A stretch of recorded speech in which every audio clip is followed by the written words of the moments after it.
There we go. So let's get started. The topic of today's lecture is threshold models and diffusion of innovation. So we'll keep talking about the propagation through the network, and well, we'll discuss what diffusion of innovation means. And in fact, this phrase came from the title of the book, a very powerful, influential book in sociology. We'll talk about two different models of propagation of innovation, which is called independent cascade model and linear threshold model. And we'll discuss the problem of influence maximization, which is, okay, when you have a network and you want to maximize the effect when you try to spread information or influence on the network, how to do that. And we'll talk a little bit about the famous threshold models of collective behavior by Mark Granovetter. It probably we'll do it somewhere, not the last moment, but in between of other topics. So just to sort of repeat, there are really two different type of processes you can think of on the network. Well, in general, one is propagation of like information or viruses, news, infections. So situations when the person, the receiver of that information, doesn't actually have to do anything. Somebody gets infected because you got in contact with an infected person, right? And the flu doesn't ask you whether to infect you or not. And this complicated process happens, but the person gets infected without sort of his own will to do that. And the same thing with news, rumors, right? You're reading newspaper, you got the news, somebody told you something, well, the rumor. There is a different flavor of the sort of models in the process when an actual decision involved. And decision means person is rational. And, the second I say this is sort of like rational person or rational actor, you should realize instantly that we're going to talk a little bit about economics, right? Because this is the guys who talk about rational players. So, so the rational decision to do something. And, in the simplest case, it could be, buy or not buy a product, adopt or not an innovation. And this whole sort of theory comes from the study of adoption of innovation. That's what kind of we keep returning to it. But it has a very, a lot of application. And I think one of the most fascinating is application about political protests. And the question is whether to join or not. And when it can or cannot happen, and the reason is if you look at this, maybe purchasing is not life changing, right? But certain things like this, it can be significantly life changing experiences, and so that they carry certain price to the decision, and so it's really decision that's being made. So the person who actually makes decision to do this, he compares benefits and costs of that decision, and then can make it. And in both models, probably the most fascinating part is that it is really sort of local decision rules. So every person makes a decision, and depending on those decision rules, it can lead to very, very different global results. So it's a story of this microscopic changes or microscopic behavior that leads to macroscopic sort of results. It is, again, microscopic means on the level of every person, there is a mechanism how, person, say, makes a decision, join, not to join. And that might lead to entirely different macroscopic results in terms of political revolt in the country, or everybody switching from, PCs to Macs. The story of the study of this process actually goes back to the middle of the 20th century. And this is one of the famous studies. And actually, if you look at this, it's 1943, done in the United States it's called Ryan Groth study. And these guys actually were studying the diffusion of innovation, literally.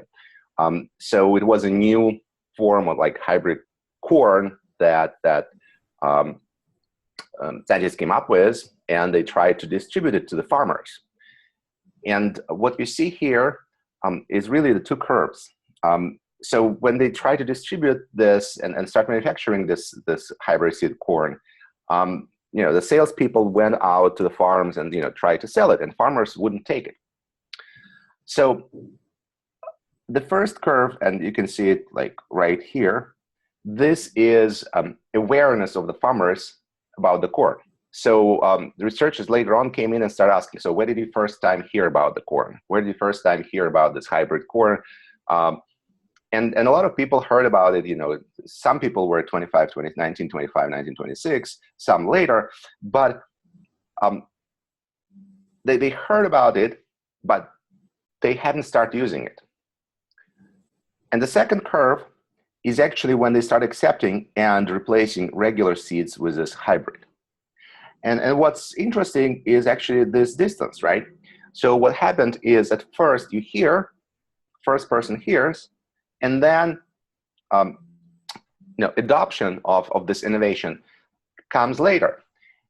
And in fact, it was obvious that this new hybrid seeded corn is much, much better, but people still wouldn't use it.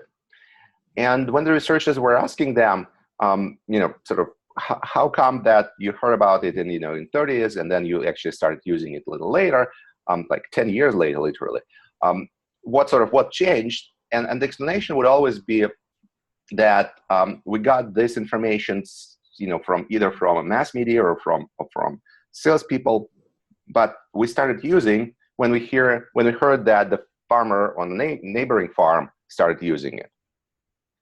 And so it was clear that these are two different processes: the process of distribution or diffusion, if you wish, of information, and the process of the distribution of action.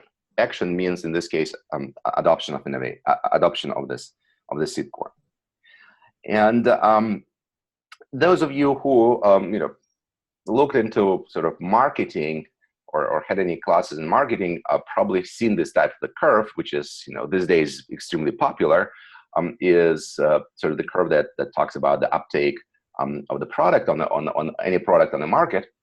And usually when you have a product and you put a new product on the market, there is a small group of people, they call like innovators, those that are actually take on the product right away, right?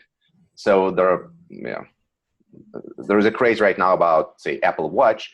Nobody actually used them, but there are a bunch of people who are actually just jumping on this wagon right now, right? But then they will have like early adopters, majority, and then late majority, et cetera, et cetera.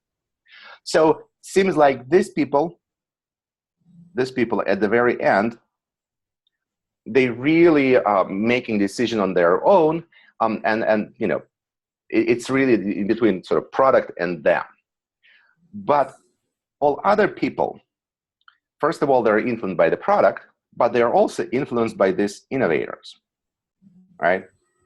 So think about yourself. When you start seeing people around you wearing this Apple Watch, you'll start thinking, yeah, maybe me too, right? One thing you see it on TV, another thing you see it like among your friends. There's one of your friends got the Apple Watch, another friend.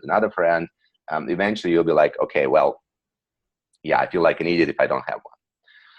So, the same things happens, of course, with many other things. And sometimes it's better product. Sometimes it's just a fad. But it's usually a small number of people that starts it. And in fact, this whole story about how the innovation sort of spreads around came from this book, Diffusion of Innovation by Everett Rogers. Again, I want to emphasize that the diffusion here, the word diffusion used in the sense of this spread of innovation, not physical diffusion process, as we talked previously. So what we're going to do today is we're going to try to look and look at their sort of local microscopic mechanisms of how sort of this this information, right, the innovation being transferred from, say, innovators to early adopters and etc. And how, depending on that mechanism, you get different sort of different types of propagation all over. So there are two, you can think of two different sort of influence response functions. What I mean by this is the following. We're going to look at the probability of, and this is per person. We can look at the probability of someone doing something based on his or her neighbors in the network, right? Again, we're talking about networks, so look at the friends. So the idea here is the following. Let's say we have a person who has a bunch of neighbors. And let's say, this neighbor got, well, in this case, it's usually called activated, became active, well, purchased the product, joined their protest. So the question is, for this person, we're going to be sort of making decision for that, the central person. The probability that this person will make the same type of purchase, or say joining an action, it's kind of intuitive that the more of his friends, joining the action, the higher probability for this person to join the action, okay? Or the more of a person's friend, buys something, the higher the probability that he would do the same. If the probability here on every sort of edge is P, right? And we have N neighbors, then the same way as we did on the previous lecture, you can calculate the probability as a function of N. And the idea is, of course, to take into account the fact that, okay, there could be an influence from two people, or one or two together, or one or two or three together, and that's what you have here. It's sort of clear that when N is small, N goes to 0, right? This formula becomes 1 minus NP, which is NP.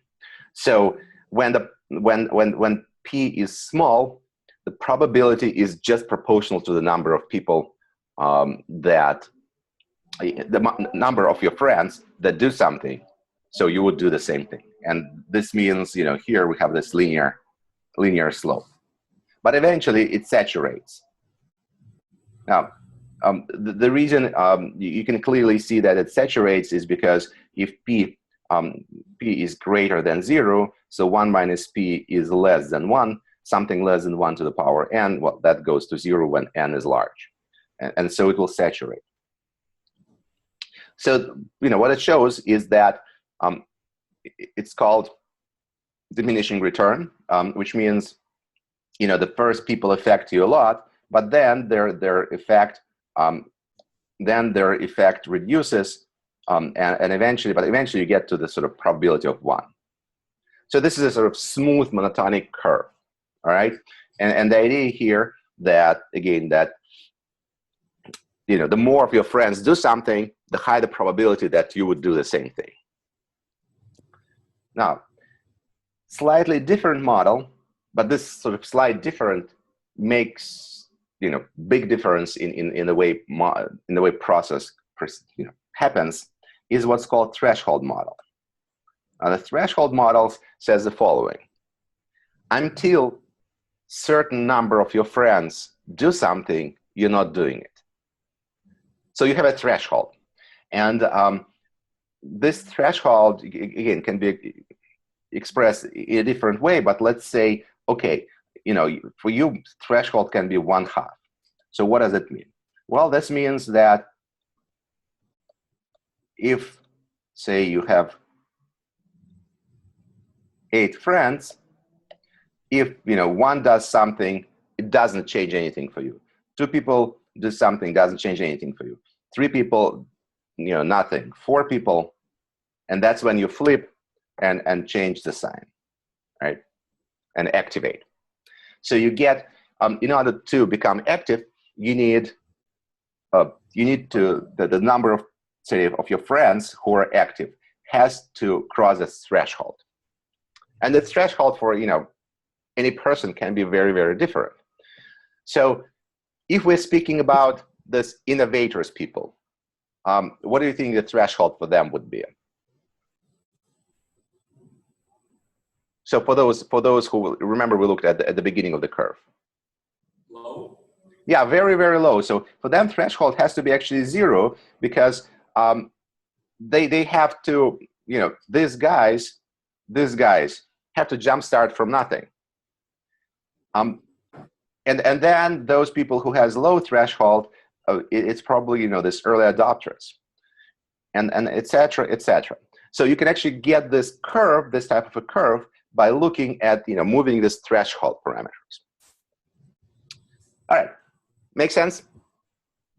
So there are two mechanisms that allows this influence to spread. Yes. I have a question. I think it doesn't explain where innovators came from. For example, no, it just, yes, yeah. So the point here is the model says, okay, there are some people who are triggered, pretty much by themselves or by any external information. Okay. We assume there is some number of innovators in the network.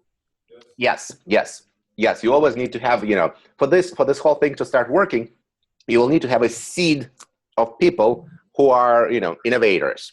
Seed of people who are maybe so crazy that they'll go up against the system while nobody else does it. Okay?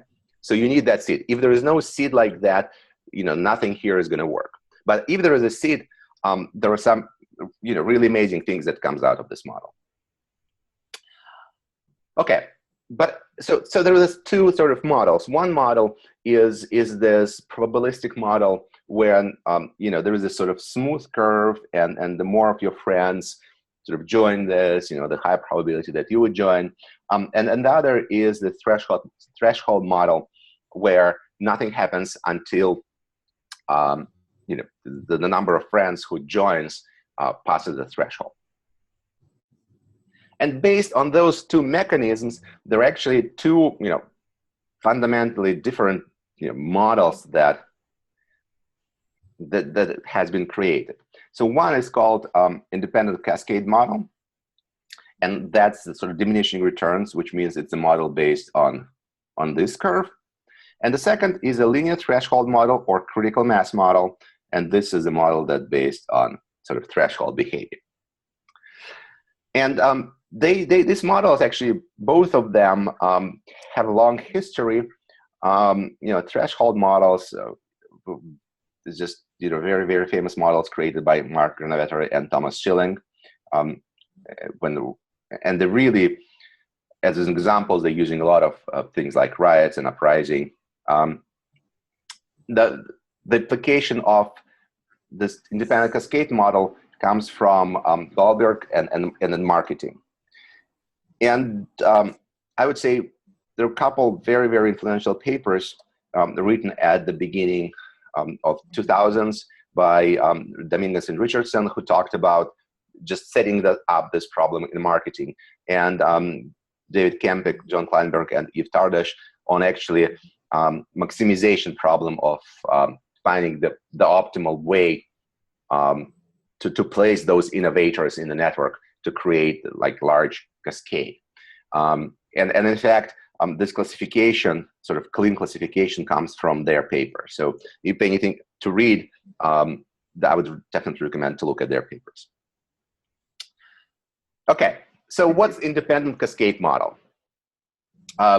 It is actually very, very similar to SIR model we already talked about. There is some difference that makes it, that makes that particular model work for some theorems I'll talk about later. But the idea is the following. Say you have some network.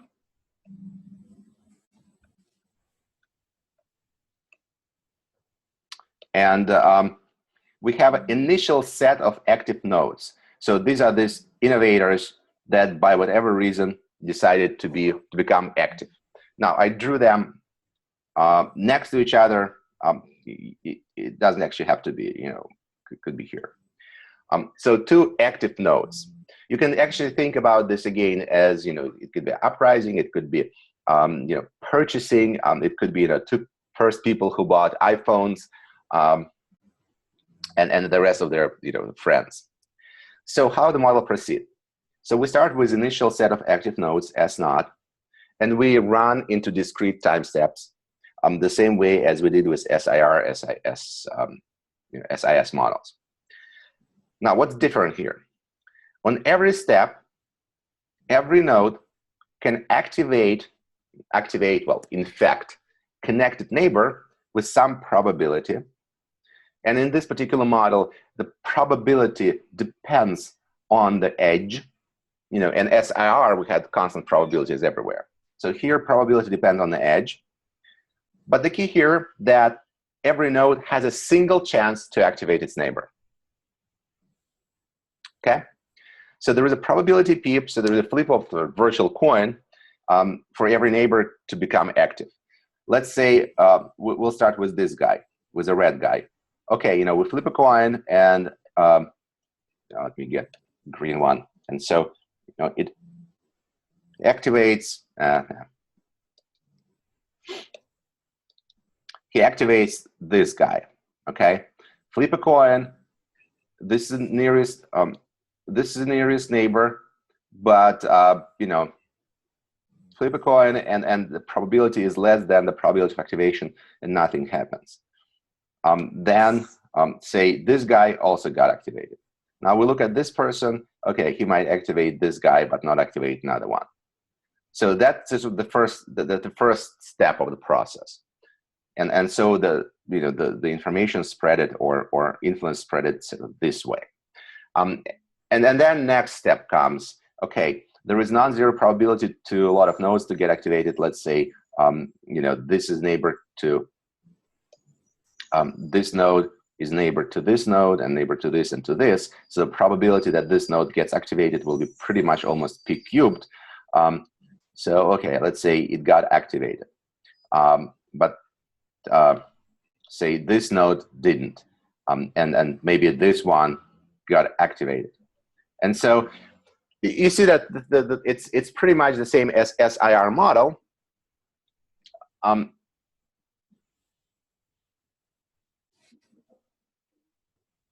So I shouldn't have said that with this guy because, you know, we should have only one, you know, one activation step, right? So every node can activate neighbor only once, so it cannot try it on next step, and that's the main difference between this model and SIR model. With infections, the infections with that model.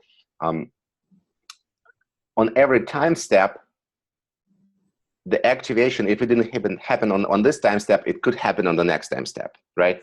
The infection could get there. And if you remember when we talked, for example, about SI model, there are also probabilities, but if you have a connected component, infection eventually covers all components. It's not the case here. It's more like SIR model, where the node after it infects the neighbor or not infects the neighbor, it cannot infect anymore. And because of that, this model has a finite distribution range. So it could cover the entire network, or it could stop earlier.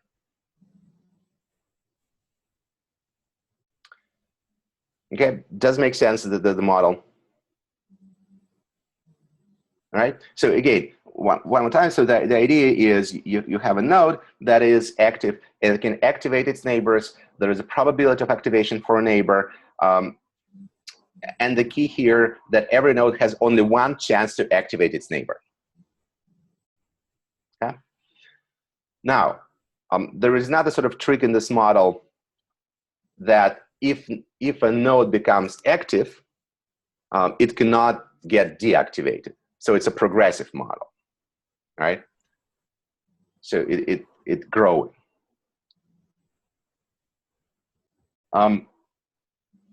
an example for this type of behavior, this type of model is given, like, for example, here, the paper for Beckstrom looked at probability of joining a community or a group and in Live Journal as a function of the number of the friends in the group. So if somebody has 5 friends in the group, this is the probability to join that group.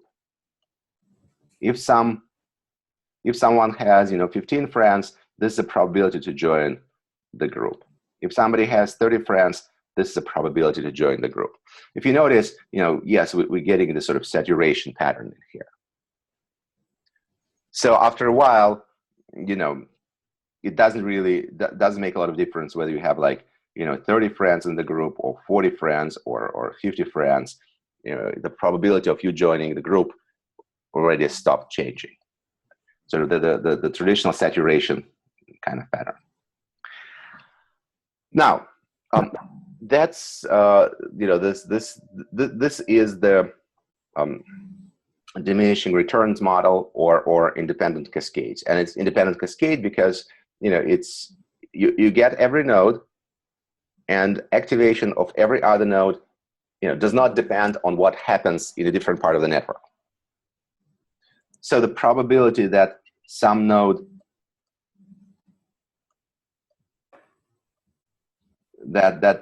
say this node gets activated depends only on its direct connector, but does not depend on any of these guys. Now the situation will be different in the threshold model, and we're going to talk about it in a second. Before we get there,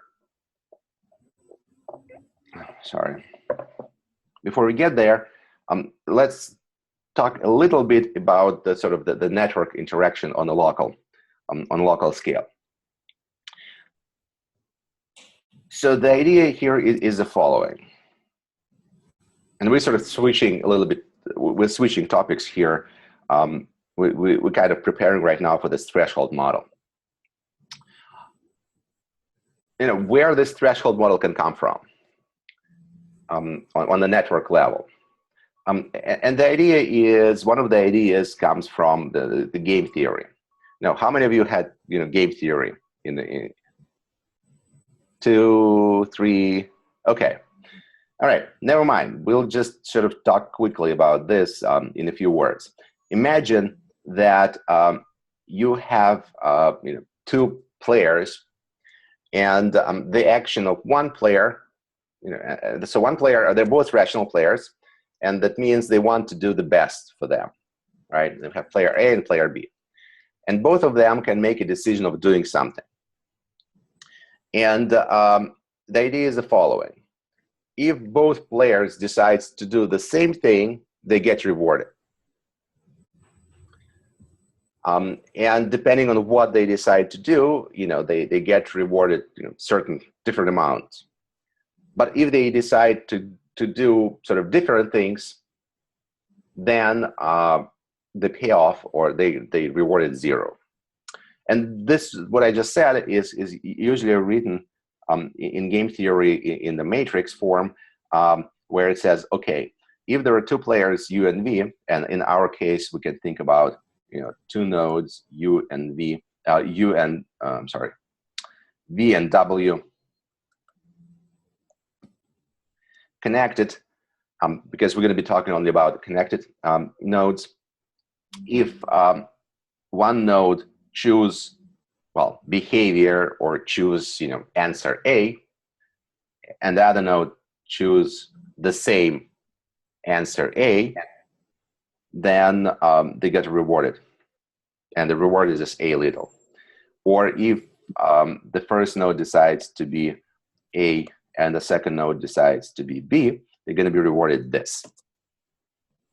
Okay. Now, why we're talking about this mechanism, think about this, the idea of this diffusion of innovation. Think about a new product coming to the market, right? Let's say you know, I wouldn't go into the like religious sort of discussion of whether like Mac is better than PC, right? But for example, imagine that this is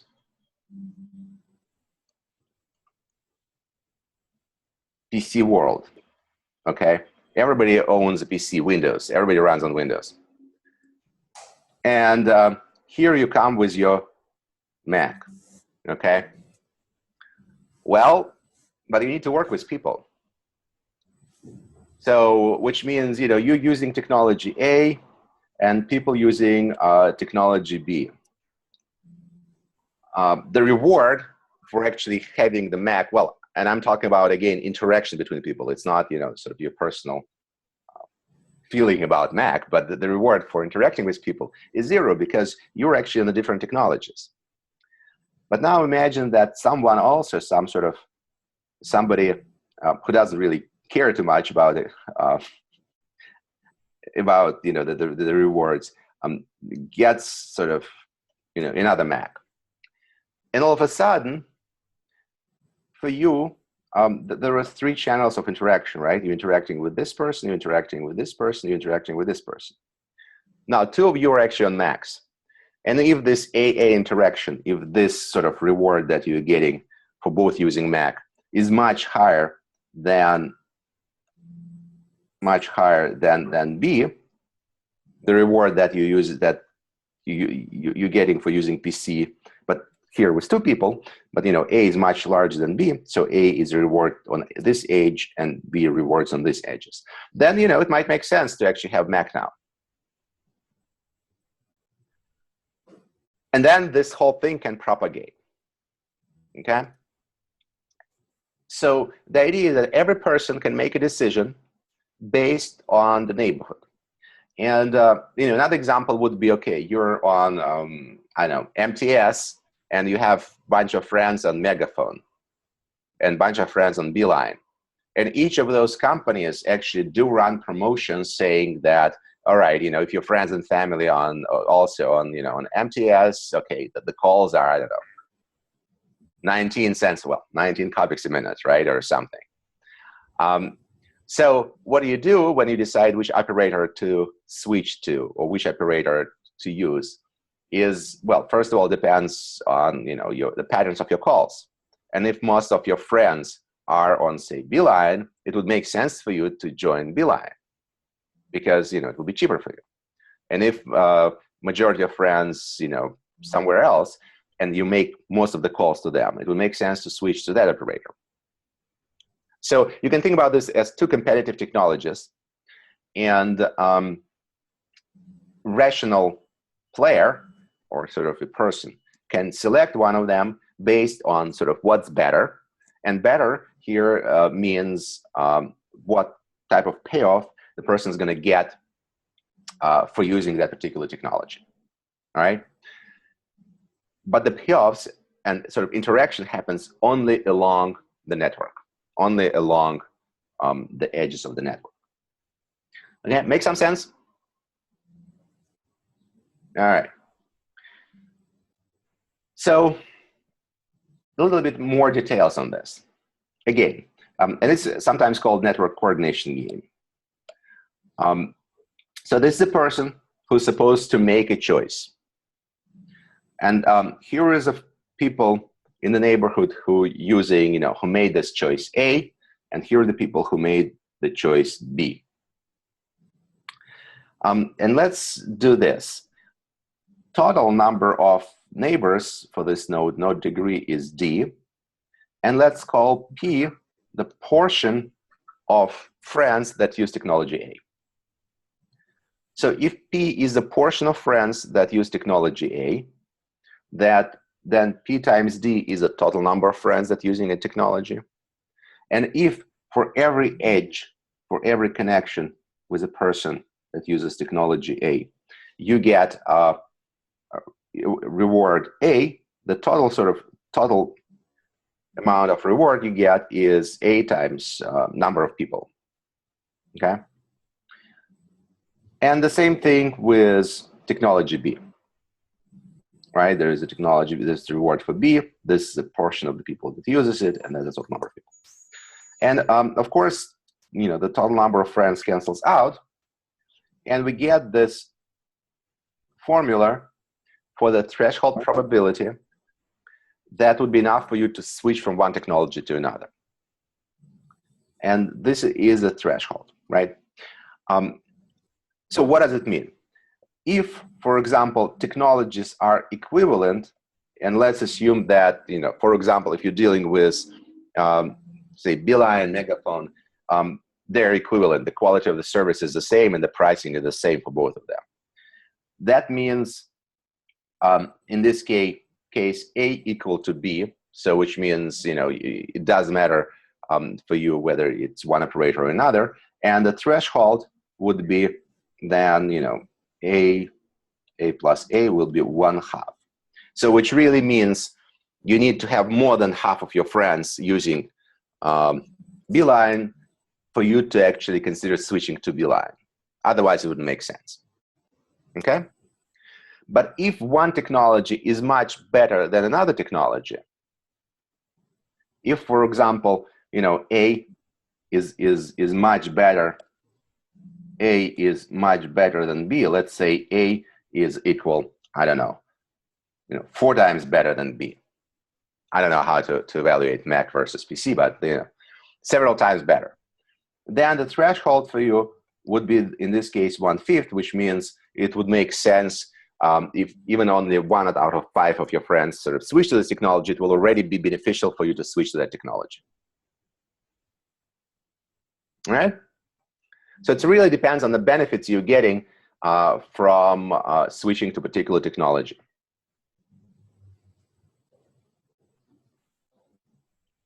Make sense?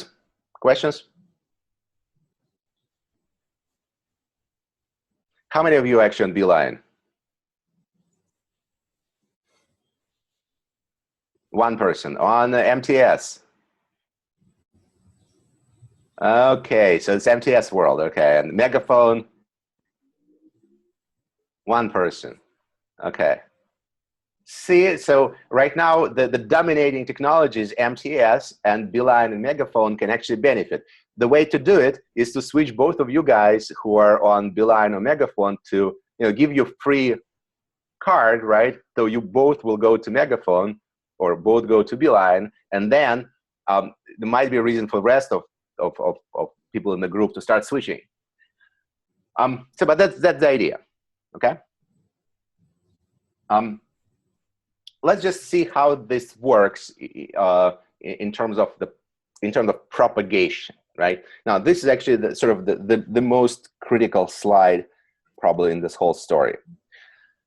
Let's say we have 2 active nodes.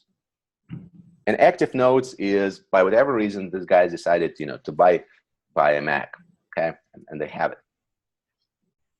And we assume that the new technology, the incoming technology, this sort of red technology, has a payoff of 3, which means, you know, it's better technology. The old technology has payoff of 2, and that means for a person to switch to a new technology, it takes 2/5, right? So, you know, that's the formula, 2/5, or sort of 40% of the friends to switch to it. Then it would make sense for this person to switch. So if the technologies were equal, you would need like half of the friends to switch. This is, you know, a little better technology. So the traditional innovation thing. So let's look at the nodes. Let's look, for example, at the node 6 for right now. If there is any reason for node 6 to switch?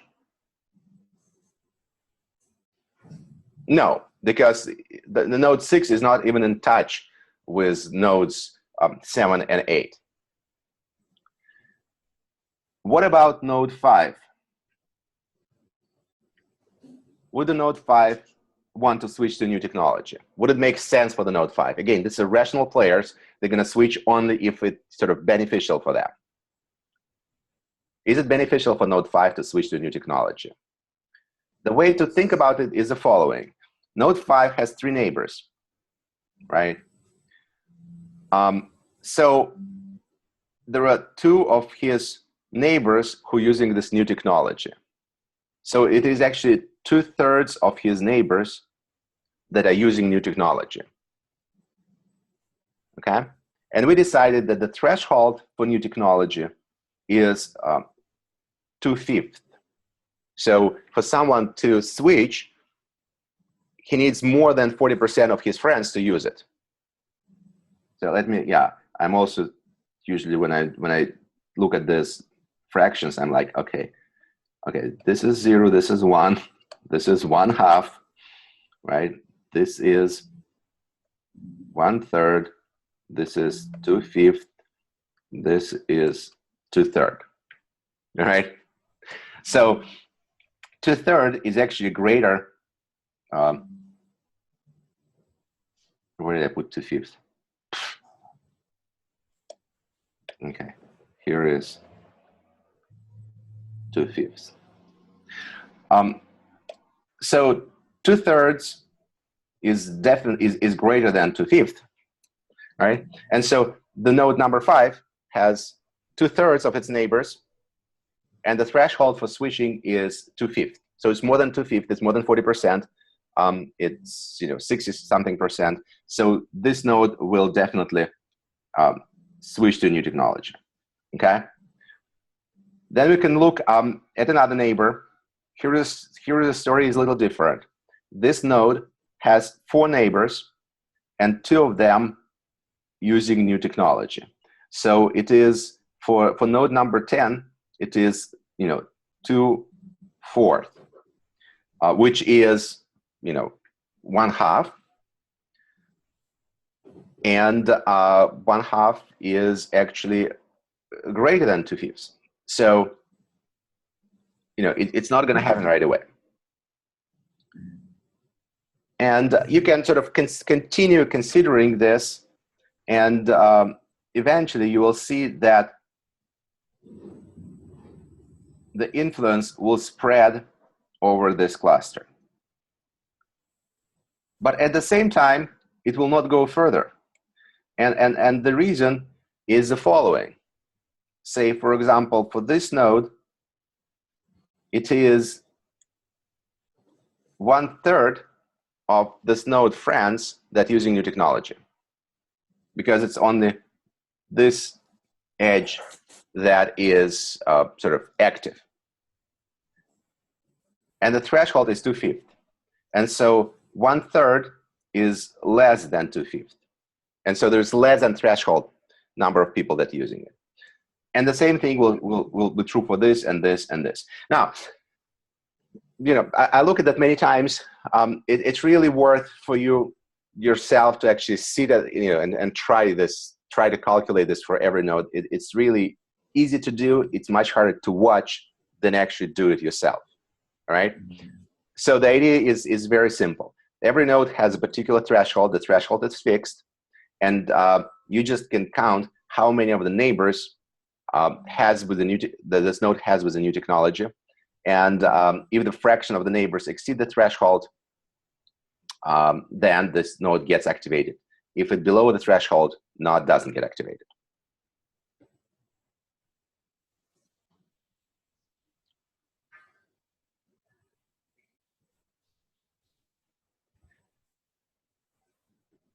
If you notice, what happened is that when we started from nodes 7 and 8, this activation spread it onto this neighborhood, but couldn't get into this cluster or couldn't get into this cluster. And the reason for that is because nodes within the cluster have more connections with other nodes in the cluster than with the outside world. So if, think about it this way, it's going to be very hard if all of you guys, most of you using, say, MTS as a mobile operator, and you're calling each other. The fact that somebody from, 2 other people tries to call you using, say, Beeline, it's not going to make you switch to Beeline. because all of your friends are using MTS, and that means you're making more of the calls to them, and it means you're as a cluster, you're an MTS cluster. Most of the edges is within that cluster. And the same thing is here. And the way to sort of summarize this is to think about cluster density. And there is a definition of the density that every node in the set has at least fraction raw of its neighbors in the set. And if we look, for example, at this cluster, you realize that, for example, node 1 has both neighbors in the set. Node 3 has both neighbors in the set. Node 2, so for node 1 in the set, for node 1, the fraction of the neighbors in the set is 1. For node 3, fraction of the neighbors in the set is 1. For node 2, fraction of the neighbors in the set is 2/3, right? Node 2, 2 neighbors in the set, 1 is out of the set. And so, it's called that the density of this node, of this cluster is 2/3 by the definition. But the point is here the following. If somebody has 2/3 of edges within the set, only has 1/3 that can bring in the innovation or new information. And that means if the threshold for that node is less than is greater than 1/3, the new information will never get in.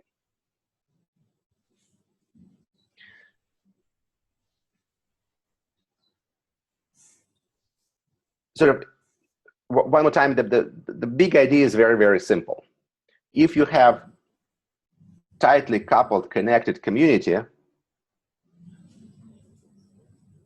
then convincing that community into something or get innovation to propagate in that is extremely hard. Because if you think about this,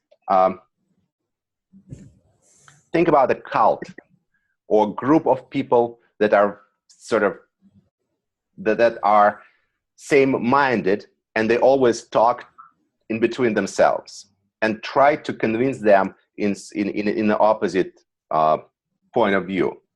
If their connection to the rest of the world is just, say, one person. If you take that person and tries to convince him into something, into believing into something, it's almost impossible because he has most of his connections within that group. And you can influence him only through this one link. And so the threshold for the person to switch will be extremely high. So that's the reason. That's a danger of cults, by the way. It's almost impossible to break into them. Yes. Yes. Does this model address the fact that in real networks some nodes are more influential than the others? For example, celebrities or opinion makers. Okay, so yes and no. So the answer is, in a particular scenario that we're right now considering, we're only talking about the fact that there is an edge, right? So somebody's like, listen to the person. The way to implement what you're talking about is put a weight on this edge, right? So the more influential person will have a higher weight, and which means can have higher influence. And then when you calculate the threshold probabilities, you can actually take that into account. So in what we're talking right now, we consider all edges to be the same. But you can put weights on that, and that weight would mean, okay, if there is the opinion leader, that's how it works. You can also actually, there are a lot of things people do here. You can think of how to actually add, for example, external media, like a radio, TV. Think about external node that has connections to every other node. And that will be your mass media, okay? And put it like a lower weight here on this mass media, or higher weight, et cetera, et cetera. So, this is again, this is a very, very simplified sort of just to give you a basic idea of how those things could be considered. And then you can build on top of it and create very, very complicated models. Now, so this is how we can take into account the network structure when we talk about the propagation of this, propagation of, innovation or adoption of innovation. There is another thing that we actually did not take into account here. So, like, you're right, the one thing which would be the weights, right, and which means the importance of whoever whoever sort of trying to push the information through. But there is another thing that we haven't looked at. So what another sort of simplifying assumption we used here that is very, very strong?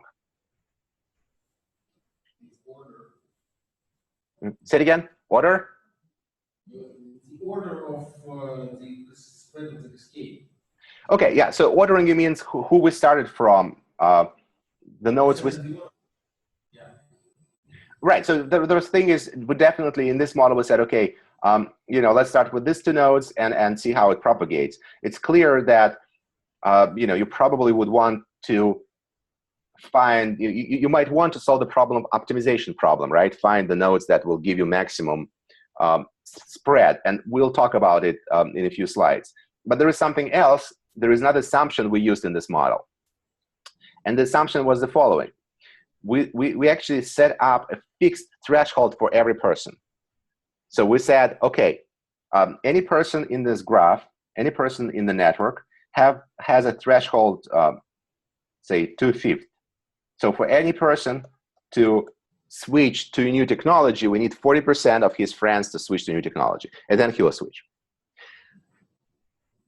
Though we saw that there were innovators, there are people who need much less than that, and the fact that people are different and have different threshold values actually has a dramatic effect on this model.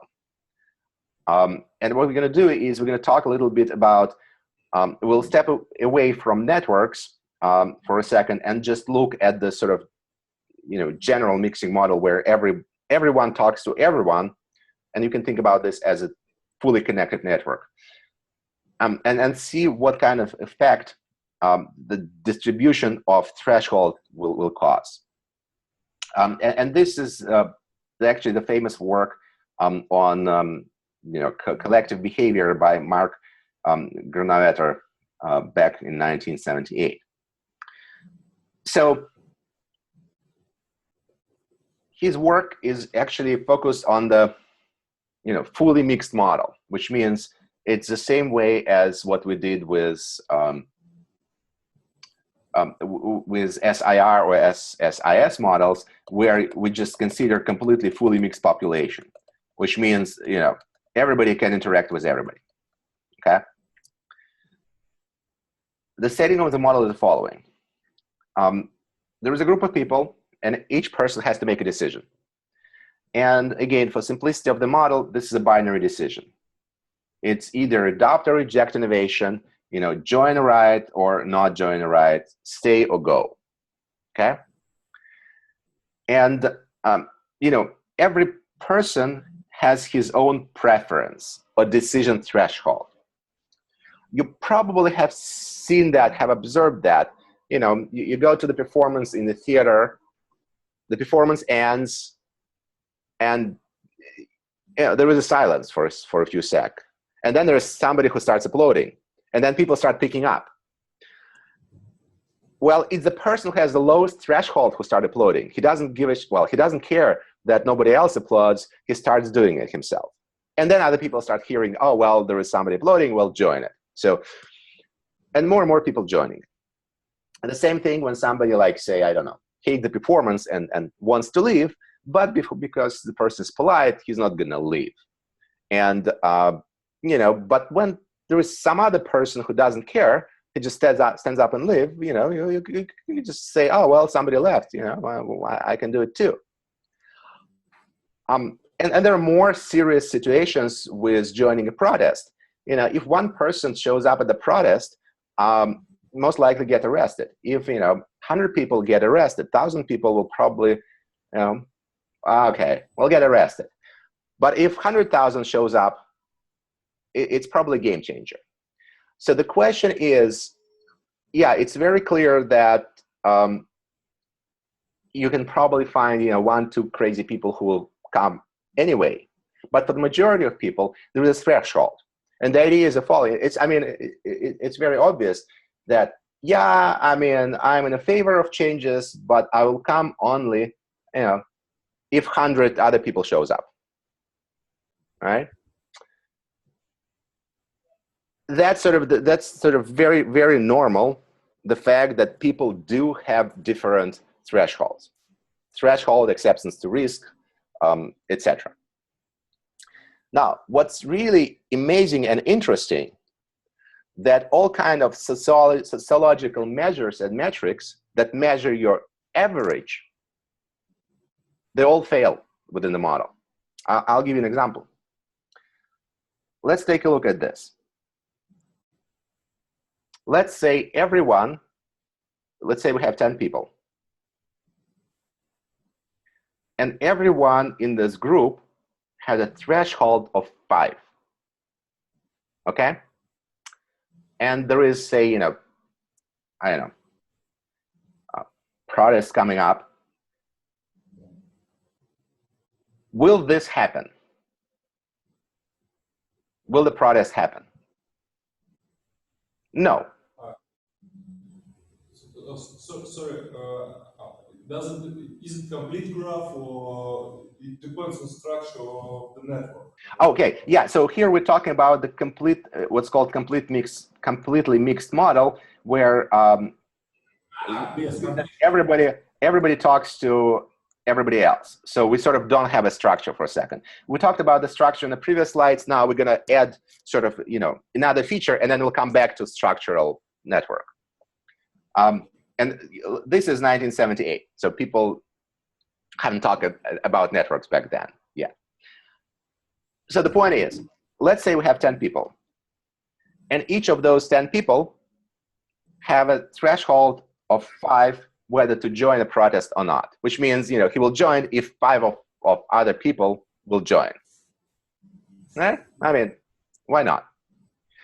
The interesting part, that if you do sociological, if you set up a questionnaire and you calculate the average of sort of how people are not, sort of average unhappiness or happiness of the population, that will,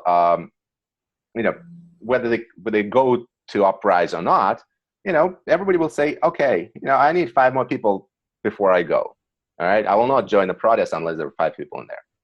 And that means it's a very, very stable situation, because everybody understands that if on average, there's 5 people needed and there is just no 5 people, then nobody will actually go.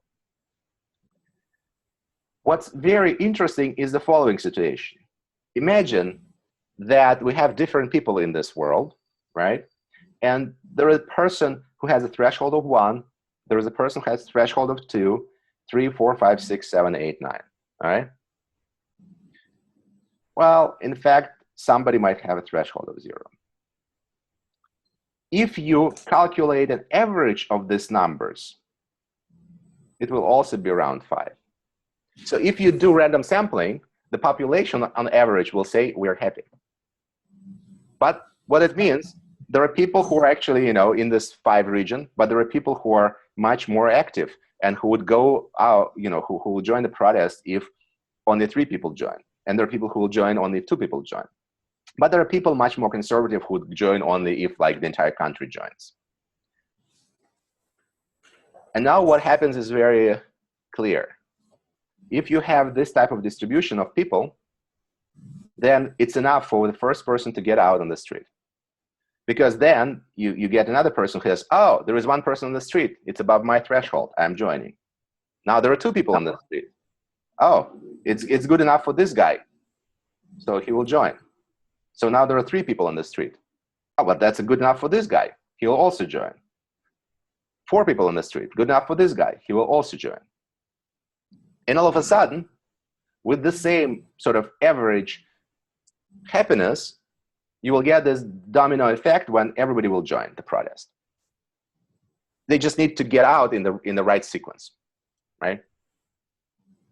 And this is actually that was a very powerful prediction. In fact, Mark Groth, he was actually looking at why and how revolutions happens, why there is no sort of prediction, why all this typical state measurement, radio, media says that everything is good, and they actually do measure the temperature in the population, and everybody says, yeah, we're stable, but then overnight everything changes. And that happens because there is the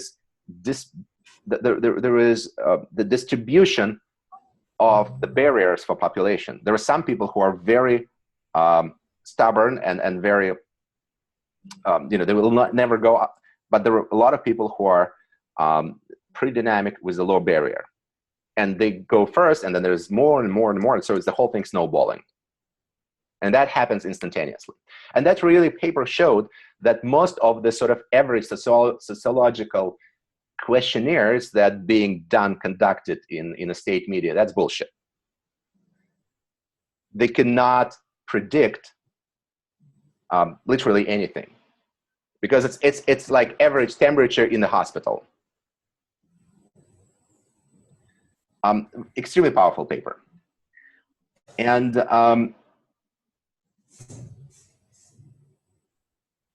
we'll talk a little bit about, of course, it would remain the sort of sociological paper unless the Mark Groth actually did some computations. And we'll try to sort of follow his paper for a few slides. So that's how to put a little math on this. Let's say we have ith person, right? So we have, there are people here. And the person has a threshold level. So, again, every person has a threshold level. And, for every person, there is a decision to be made.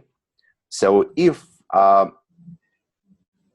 his threshold, if the number of participants that are already on the street is greater than his threshold level, he will join. If the number of participants on the street is less than his threshold level, he will not join.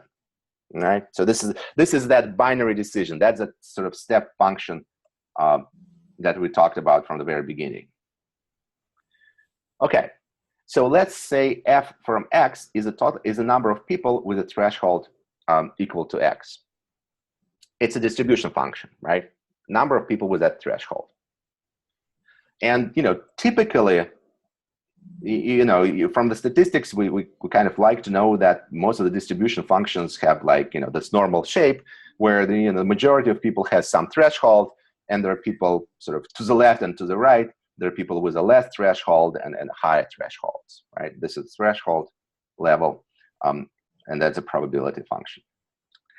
Okay, so if f from x, f of x, is a number of people with a threshold, we'll call f capital of x is a number of people with a threshold less or equal to, just a sec, it's number of people with a threshold greater or equal to 3. And this is actually just a cumulative distribution function, right? So what we need to understand at every moment of time is for every person to join, we need to know how many people have a threshold less than him.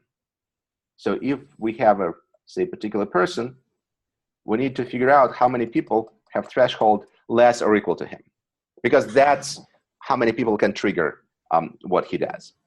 And so to calculate it is the following, the way you can calculate this. Let's say initially you have X naught people that have 0 threshold. They just jump on the street at any second. So f from X naught will be those people for whom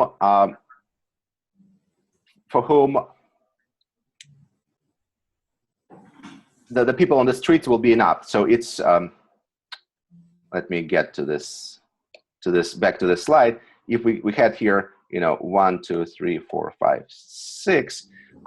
So what I'm trying to say is the following. Let's say, okay, there is one person on the street. Let's see how many people, for how many people one person on the street is enough. And it's just for this guy. Then let's see for how many people 2 people on the street is enough. It's for this guy, etc. So for X naught people, we can calculate how many people will join the protest if at first X naught people appeared. It will be X1. Again, there are some people for whom the barrier is 0. There are some people for whom barrier, let's say 5 people, right? And there are that many people for whom barrier is 5 people. If 5 people appeared in the protest, then 20 more come. And that's what this says. But if now we have X1 people appearing, then it will be for X2 people possible to join the protest, and et cetera, et cetera, et cetera. So eventually, we can get this sort of fixed point where it says, all right, if we have X people in the process, it's not going to grow or shrink. It will probably make more sense if I show it on this picture. Think about this. So let's say we start, what's showing here is this is just diagonal line, and this is this cumulative distribution function. So if X people, this number of people shows up at the protest, this function tells you for how many more people it's enough to show up. And that's how many more people will come. But if there is that many people who actually shows up at protest, this is how many people it will be enough to come, etc. So this is dynamical system, which actually leads to this equilibrium point. At the same time, if the protest starts with this number of people, it will actually shrink. And this will be equilibrium number of people in the protest. Yes? Yeah? Why does this equilibrium point exist? Why? Or why? Okay, let me do this. Let me show you a few examples, and they might explain this a little bit better. Imagine that this is a distribution of the thresholds. So majority of the people has this threshold, 0.4. So majority of the people need, say, 40% of the people to join the protest for them to join. There are some people who has threshold 0.2, right? And there are some people who have threshold 0.6. So that's the distribution of the thresholds for the population, right? Now, if we take this curve and calculate cumulative distribution function, and the cumulative distribution function says the following. Okay, again, the distribution function by itself says, well, there are this many people with a threshold 0.2. There are this many people with threshold 0.4. Cumulative distribution function tells you, okay, it's area under this curve, and so it tells you how many total people with a threshold less or equal to 0.4. Right? So cumulative distribution function is an integral from this guy. And now the reason I'm trying to answer your question this way is because the existence of that fixed point depends on this distribution. If we take this distribution, integrate it, this will be the cumulative distribution function. And this is just sort of for any Gaussian function that what it is going to be. Now, this equilibrium number of people is an intersection of those two curves, which means it's just a balance where enough people goes on the streets that no more join and less will, will not decrease. Depending on the shape on this curve will have different points of intersection and different shapes. It all goes from this from the original distribution.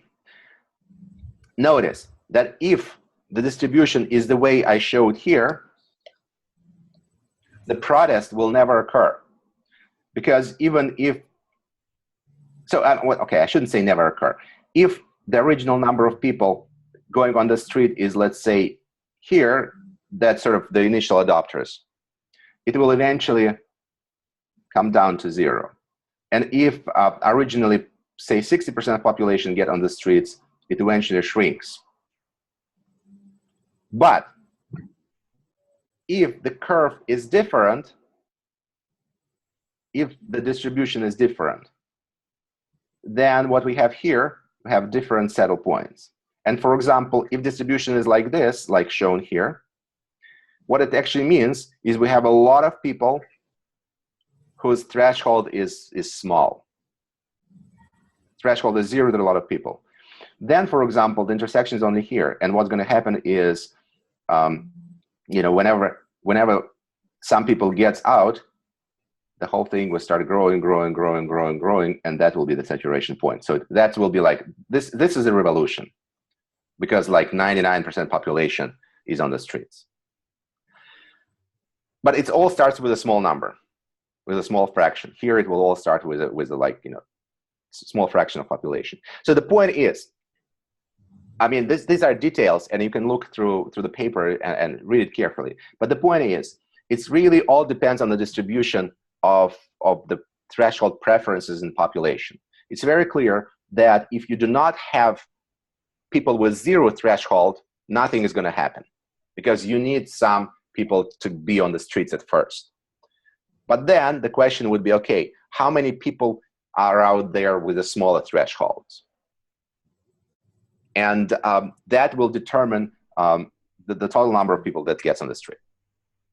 So that's sort of the essence of the model. And to answer your question, getting back to your question, why there is an intersection, because there is a stable point, and depending on the shape of the curve, you might have intersection, you might not have intersection. It really all depends on the shape of this curve. For some curves, look, depending on this shape, you might have this type of picture, you might have this type of picture, you might have very different picture. So it's all about the distribution. Now, if you want to make a prediction in population, you need to know this distribution. So you need to know how many people, you don't need to, okay, knowing their average opinion, like 85% support, tells you nothing. What you really need to know is the distribution of people who are there. Now, there is actually a large body of works of falsifying on a falsification of preferences that says that in repressive regimes, people will definitely falsify their preferences. They will never respond correctly onto the questions, whether they support or not. And there are sort of more complicated models that trying to take into account. But the whole point here is it's this distribution, it's the fact there are some people who are ready to go when other people will not, is a key, right? And then the whole thing will blow up. And that's not me, that's not my opinion, that's Mark Granovetter, 1978.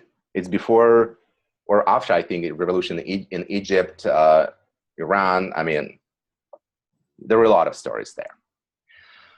Anyway, so this is how you take into account, yeah.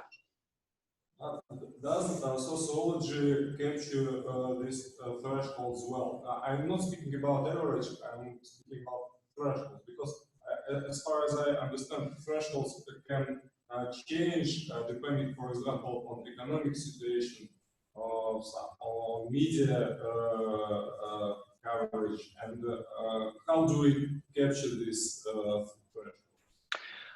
Yeah, very good point. And the answer is typically no. Again, I'm not a sociologist, right? But typically it's very, very hard to predict. Now, in computer science, there are models where people try to recover thresholds from observable behavior, Again, here there's a problem that a lot of people will falsify their preferences, right? Because in oppressive regimes, when somebody calls you and asks you on the phone, do you support the regime? What do you answer? You have to be an idiot to say no, right? So everybody, of course, says yes. And that's why the falsification of preferences is all over the place. I can give you references. There are some very, very powerful papers on research papers on that. It's different models. People try to actually, use little hints to try to try to extract that information. But again, you have to remember these are models. So this is not, it's very simplified sort of version of the nature. Now, okay, so if you remember, we started from looking at the networks, and we did the networks here where they are. Yeah, we looked at the networks, and we said, okay, well, first of all, when we have like innovation or whatever propagates in the network, there could be barriers, and those barriers are clusters. And then we said, okay, what happens if we, on top of the structure, we add this idea that different edges, different nodes can have different thresholds, right? And we see that even in the sort of fully connected network case, as we're considering here, the situation is not trivial. The fact that you can have a distribution of preferences can dramatically change the results. So now we're going to put this whole thing together. And this is actually the essence of this linear threshold model. It was sort of a long way to this model, but I thought it's worth talking about the Groth model. So the idea is the following. And this is a model, it's the one you actually will try to model yourself. The idea is the following. You have a network.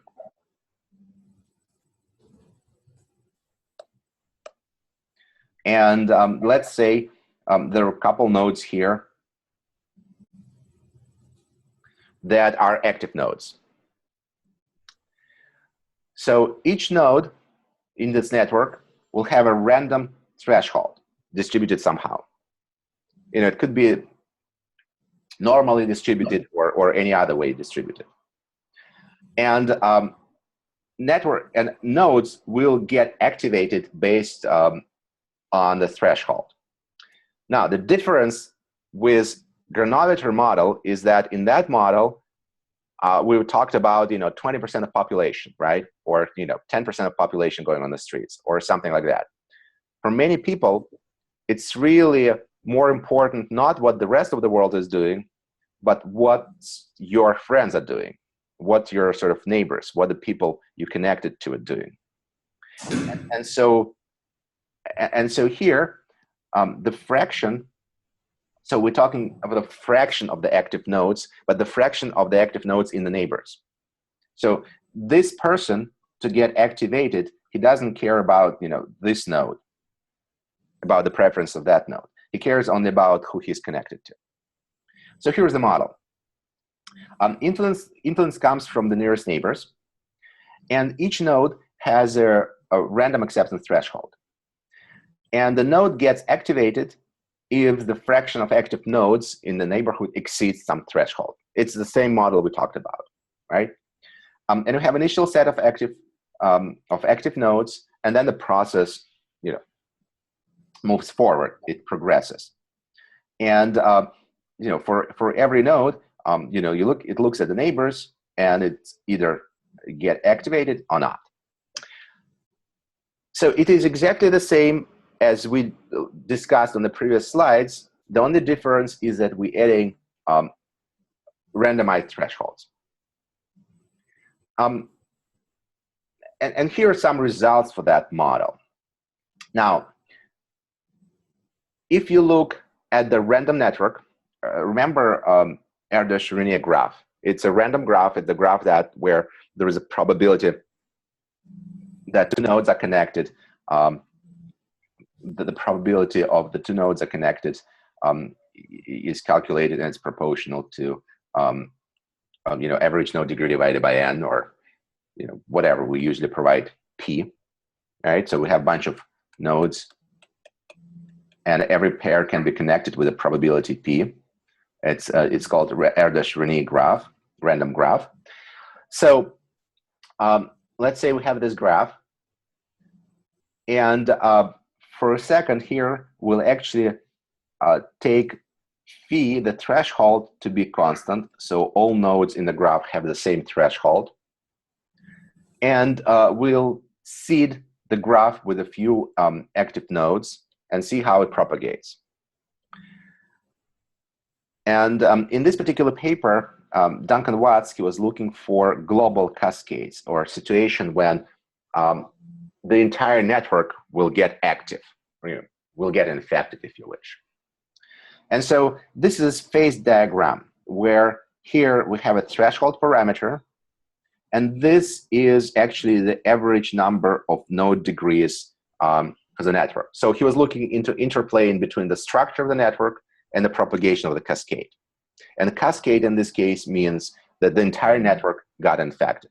So you start from several nodes that follow this threshold models, and the entire network gets infected. Look, there is a sort of almost straight line. Well, there is a straight line here, horizontal, and the reason is because if average number of neighbors for a node is less than 1, if you remember this Erdős-Rényi graphs, they'll be disconnected. Okay. What's interesting in this model is that, sort of obvious when this is a threshold parameter, right? And when you increase threshold, eventually things will stop propagating.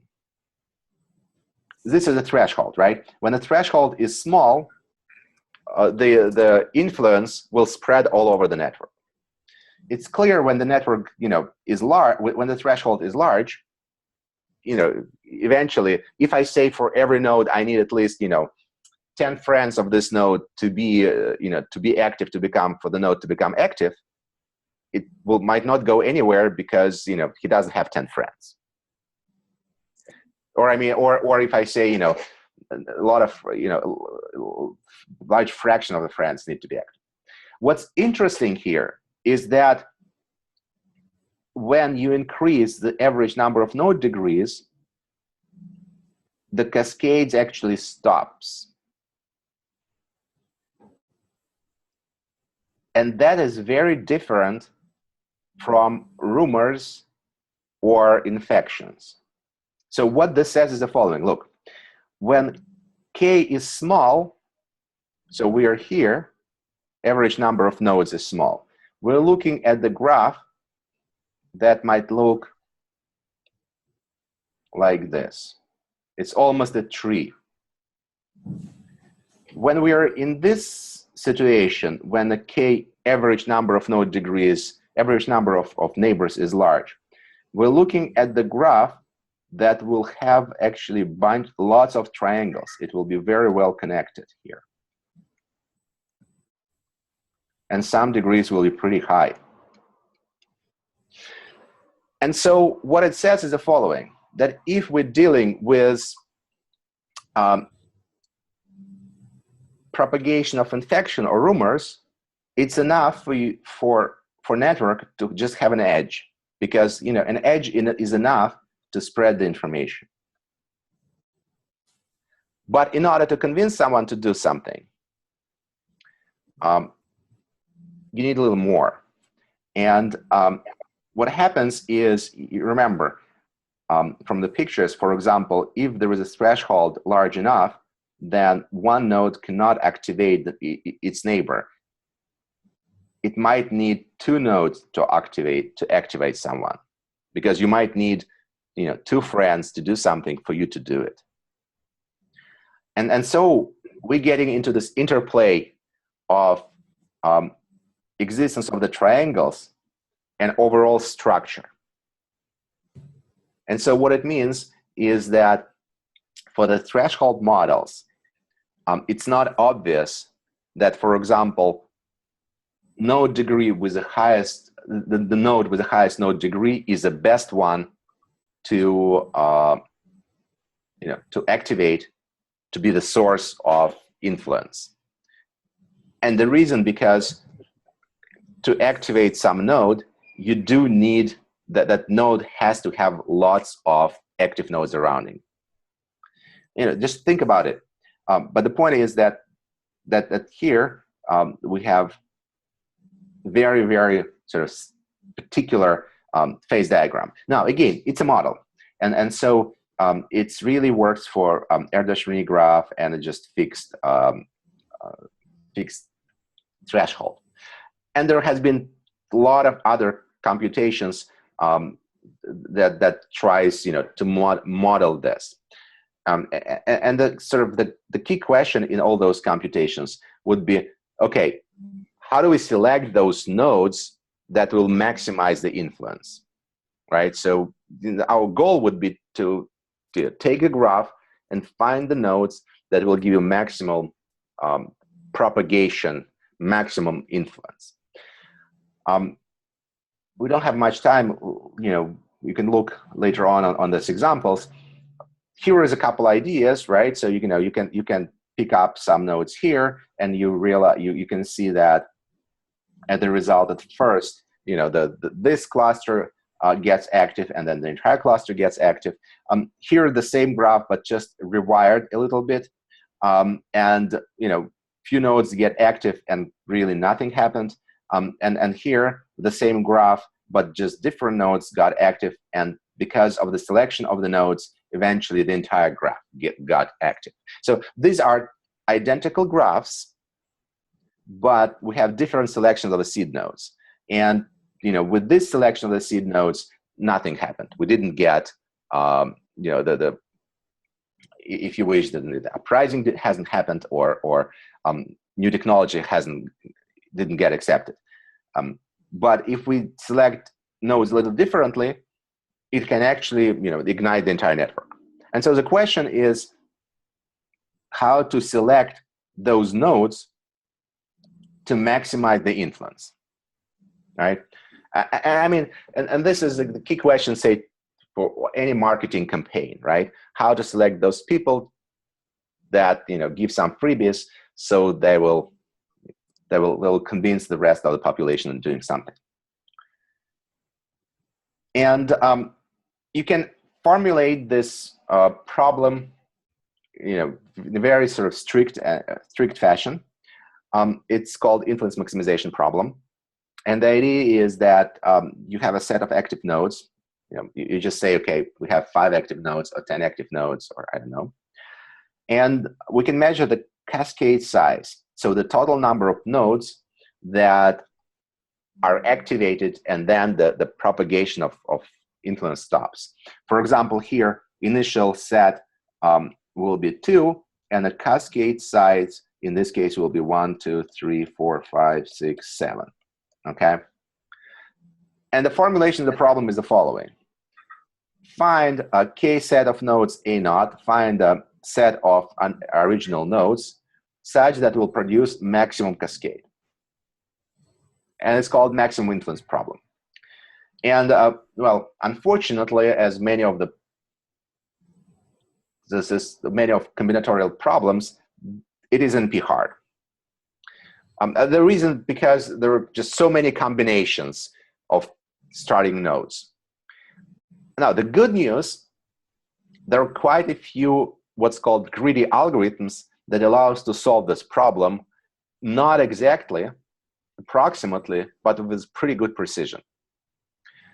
And these algorithms are based on what's called the properties of submodular functions. I'll not go into the details here, but the idea is the following.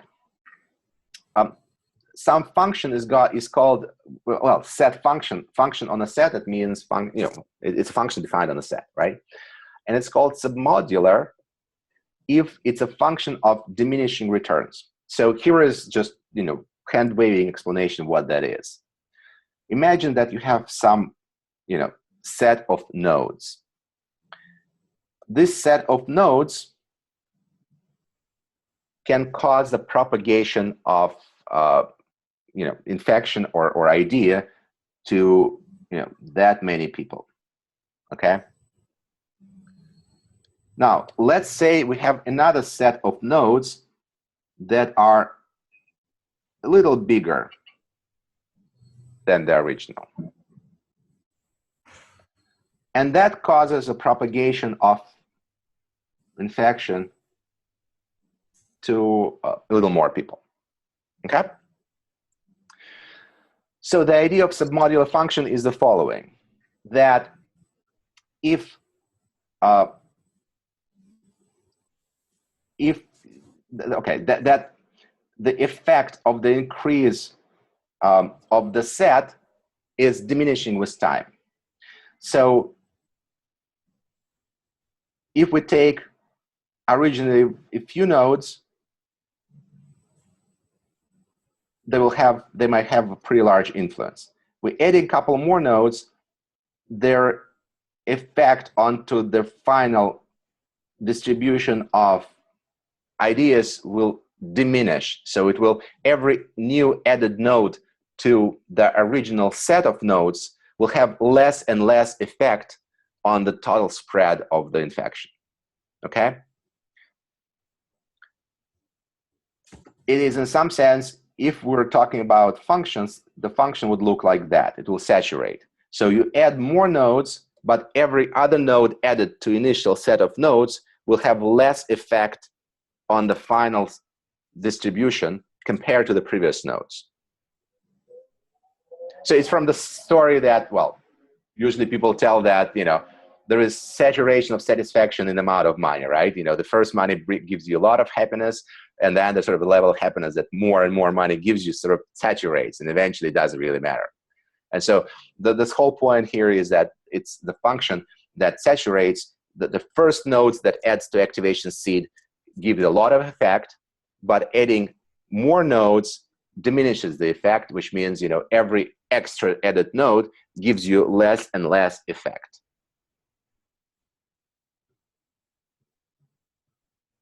All right, I think we're pretty much getting over the time, but I want to sort of finish up on this lecture with this on the submodular functions.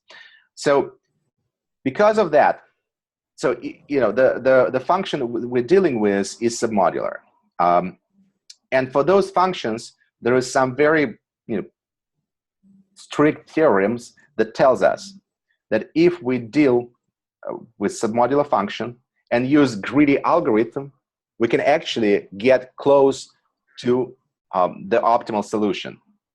And I'll just skip to the algorithm. So the idea is very simple.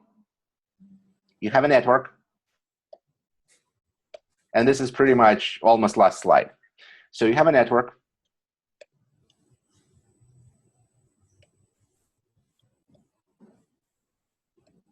All right, guys, I need your attention for a couple more minutes, and then we'll be done. But this is important because this is the whole thing for how to do things in the project. So we have a network, and the way we're gonna the goal is to find the nodes that are most influential. And so here how it's gonna work. You pick up random node, a node, and you calculate the influence due to this node. So you start with this node, and you calculate how far the activation will spread around. Let's say, in this case, it will be, say, this 3 nodes. Okay, it cannot be this one. It will be these 3 nodes, let's say, okay? Okay, now you remember it. So the node number 1 got us 3 nodes activated. Then you take another node, and you calculate how far activation will go for this node. Say this node, node number 2, got say two neighboring nodes activated. Then we take node number 3, let's say this node, and this node will get 1, 2, 3, 4 nodes activated, and so on. So you go through all the nodes and you select the one that has the maximum influence. And you say, okay, this is my node, that's my first seed node. Then you keep this node. So I'll erase everything. Now you keep this node. We found that the first seed node, important seed node, is this one. Or I'm sorry, it's this one. We keep it. And we pick up, start picking up other nodes. We'll pick up this node and ask, okay, how many nodes these two nodes together will get active? And you calculate it. Let's say these two nodes together will get 6 nodes active. All right. You just remember that. Then you say, okay, there's this pink node, and I'll take as a second node, I'll take this node. Let's see how many nodes these two nodes together will get activated. And you go over the network and calculate that. And it can be like, 8 nodes, etc., etc., etc. And so what you do is you go like literally in a greedy fashion through all combinations of nodes. But in order for this not to be exponentially large or factorially large, you select for every pair, you select the largest contribution. So the way to build this maximization set is, the first node will be the node that gives the maximum spread of infection just being alone. When you do 2 nodes, you take this first node plus add another node and look at them together. Then you take these 2 nodes that give you the maximum infection spread or maximum activation spread being 2 and add 1 more node together to them, etc., etc., etc. So you do not go through all the possible combinations of nodes, but on every sort of level, you choose the one that gives you maximum effect. It's a greedy algorithm. And the theorem tells you that you will get 65% of the exact solution that is in PR if you actually do this process. Okay, I'm ready to stop here, but I need to make sure you guys understood the algorithm, this particular algorithm, because we're going to use it. Do you want me to go over it one more time? Or are we all lost now? We'll start next time with it. I don't understand how do we calculate how do we calculate number of nodes which get activated by a particular node? Oh, okay. To compute number of nodes that get activated by a particular node, is that computation is really what you do is this. Where is it? Here is it. Yes. So what you do is you select one node, you ran through this procedure. It gets, so you literally run the simulation. It gets you particular coverage. You just, you calculate, you remember that coverage. You take another node, run this procedure, it gets you coverage. You take the third node, you run this procedure, you get the coverage. Then you start, okay, I did it for one node. Now I'll do it for pairs of nodes. But I'm not going to go through all the pairs. I will select out of those nodes that gave us maximum influence. When it's just single node, I'll use that as a first node in the pair, and the second node in the pair, I will pick up the one that maximizes the influence. Make sense? No? Yes?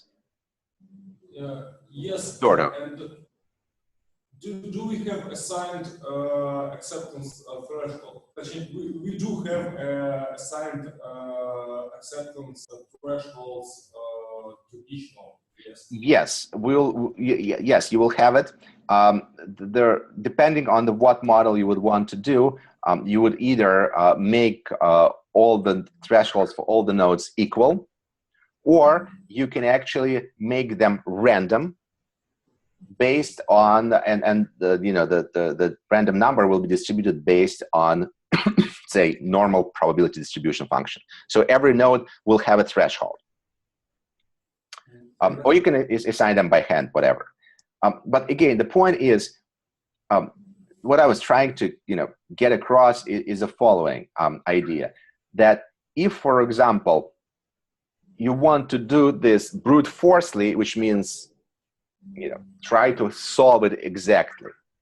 When you have one node to maximize, you will need to go through n possible, there are n nodes. You need to run this procedure for n nodes.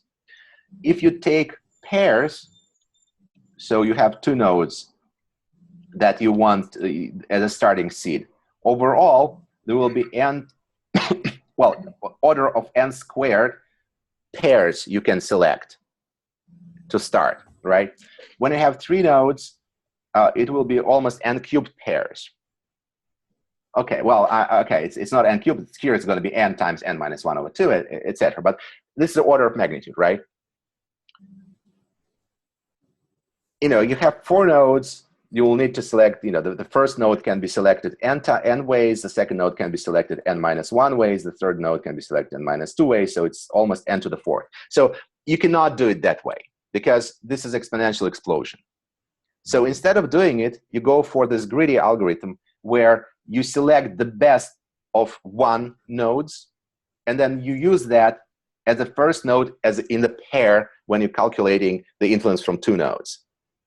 And you select and you use those two nodes when you do three nodes, the first two already fixed, they come from here, and you just optimizing by the third. So on every iteration, instead of doing n squared, n cubed work, you do n.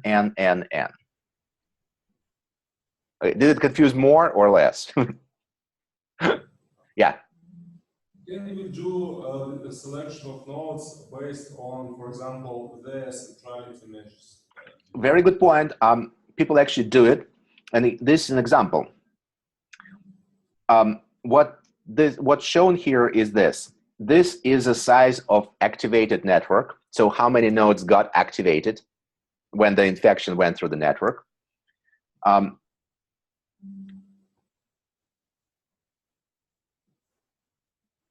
Target set size, this is when you, how big was your original size.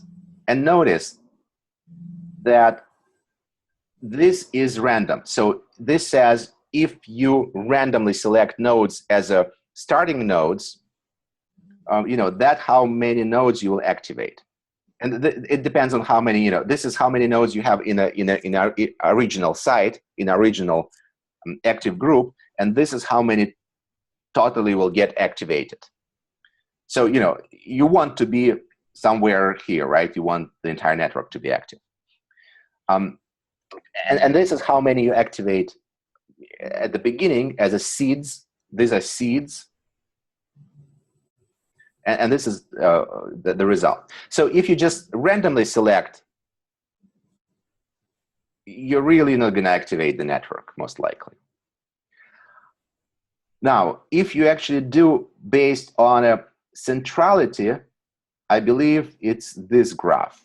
So it's not bad. So you can actually use centrality, for example, as as a metric. These are degree, and there is a degree centrality, and I'm not even sure which centrality that is. We can look in the paper. And this curve is a sort of greedy optimization. It's not the optimal, which means if we could have solved the problem exactly, we would probably have even a higher curve going above it. But this solution will be NP hard. It's factorially large number of combinations. So we do the best we can, which is this greedy algorithm. Selecting based on centrality metrics, it works somewhat, but it's not the best. And just picking up random nodes at the beginning, that's the worst sort of approach. So this is a very practical model. There has been a lot of work on this model. A lot of people trying to improve it, and there has been a lot of recent papers on how to actually make this work faster and better. And the reason for that is because this is a gold mine for all their viral marketing, because you want to know who to give freebies on social network to have maximum influence. And there were a bunch of papers. I'm not going to go through them. There is a references at the end that compare different algorithms and their performances. But the good news, actually, people managed to scale this to thousands and millions node graphs. So you can actually run this type of algorithms and compute the influence on a very large graphs. All right, that's it for today. Sorry, took more than expected. But here are the references, almost in chronological order. So if you're interested in this, take a look. Done for today. Thank you. And is Andrei back? There you go.